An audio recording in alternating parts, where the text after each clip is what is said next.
ABP news आपको रखे आगे। और अब हमारे साथ मेहमानों का एक बड़ा पैनल जुड़ा हुआ है।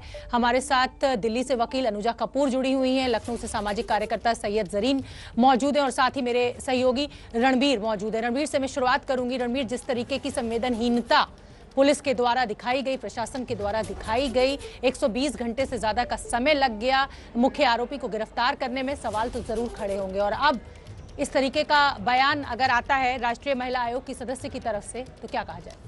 देखिए, एक महिला होकर महिला के खिलाफ इस तरह का बयान, जाहिर है कि चंद्रमुखी का जो बयान है, चंद्रमुखी जी का, जो राष्ट्रीय महिला आयोग के सदस्य हैं, वो बहुत हैरान करता है। और हैरान इसलिए भी करता है कि एक रेप पीड़िता के घर वो जाती हैं और ये कहती हैं कि शाम के वक्त अगर वो किसी घर के बच्चे के साथ निकली होती तो इस तरह की घटना नहीं होती। तो एक तरह से ये बताना कि महिलाएं आज भी जो है सूरज ढलने के बाद घर से अकेले ना निकले, ये कितना दुर्भाग्यपूर्ण है। और उसके बाद ये फेसबुक पर अपना बयान जारी करके कहती हैं कि उनका इंटेंशन ये नहीं था और बयान वापस लेती हैं।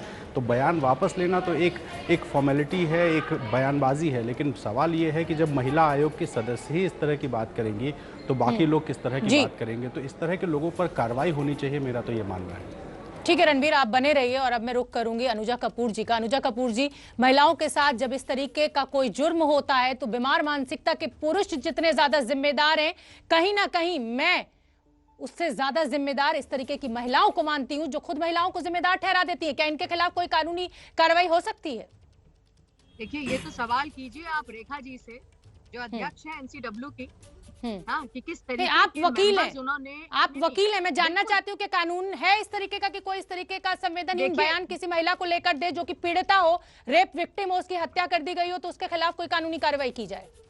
क्यों नहीं है? आईपीसी सेक्शंस जो है वो सभी के लिए इक्वल है, इसमें कोई मेल और फीमेल से रिलेटेड नहीं है। अगर आपने किसी के खिलाफ इस तरीके का बयानबाजी करी और गैर जिम्मेदारा बयान किया है तो आप हमेशा से उसके लिए कर सकती हैं, और वुमेन सेल है, आप खुद ही उन्हीं के खिलाफ कंप्लेंट कर सकते हैं।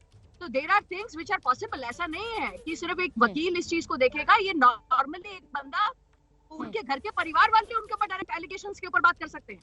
तो ये चीज सबसे बड़ी बात ये है कि किस तरीके के गैर जिम्मेदार जो बयान दिए जाते हैं, इस तरीके से एक औरत की जो डिग्निटी है उसके ऊपर आप बहुत बड़ा क्वेश्चन पुट करते हैं। तो जो वो एक बहुत बड़ा क्वेश्चन पुट अप होता है एक औरत की डिग्निटी के ऊपर, तो उसके लिए आप ये देख लीजिए हमारा जो लॉ है।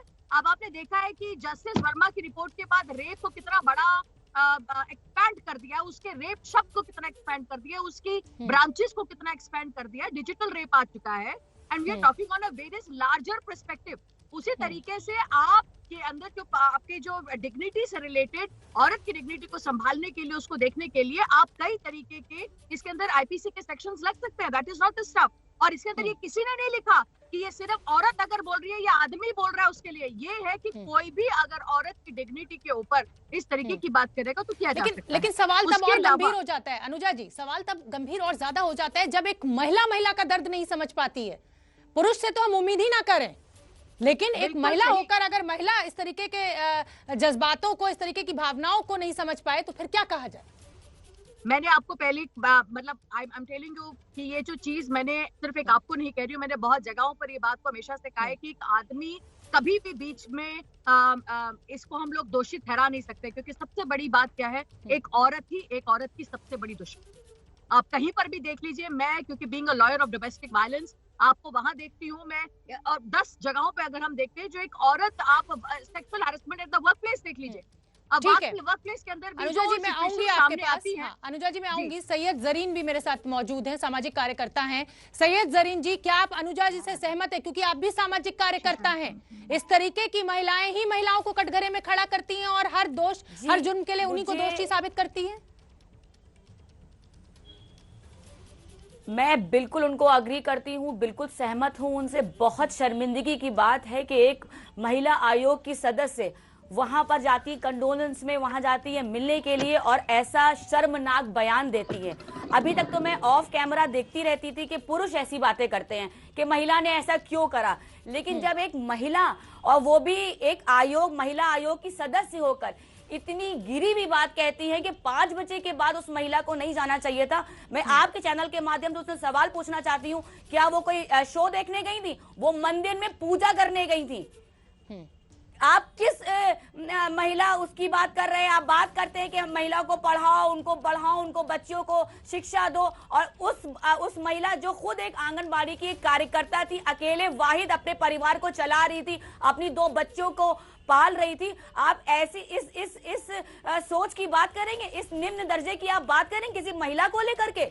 ये बेहद शर्मनाक है, उनको इस्तीफा देना चाहिए इस बात पर, क्योंकि बिल्कुल ठीक है, कहीं से ये हजम होने वाली बात ही नहीं है कि आप इतनी ऐसी बात चाहे करेंगे। आपने खुद उस बेचारी जो उस महिला को कटघरे में खड़ा कर दिया। बिल्कुल ठीक है, अनुजा कपूर जी और सैयद जरीन जी वही बात कह रही हैं जो मैं कह रही हूं, लेकिन मैं अपने दर्शकों को यह भी बताना चाहती हूं कि राष्ट्रीय महिला आयोग की सदस्य चंद्रमुखी जी ने सफाई भी दे दी है। आप सभी मेहमानों का बहुत बहुत धन्यवाद। रणबीर, आपका भी बहुत बहुत धन्यवाद इस पूरी चर्चा के लिए। और इस तरीके का शर्मनाक बयान जब सामने आया है तो एबीपी न्यूज यही सवाल उठा रहा है कि चंद्रमुखी जी के खिलाफ मुकदमा क्यों ना दर्ज किया जाए, एक महिला की इज्जत पर इस तरीके के सवाल उठाने के लिए।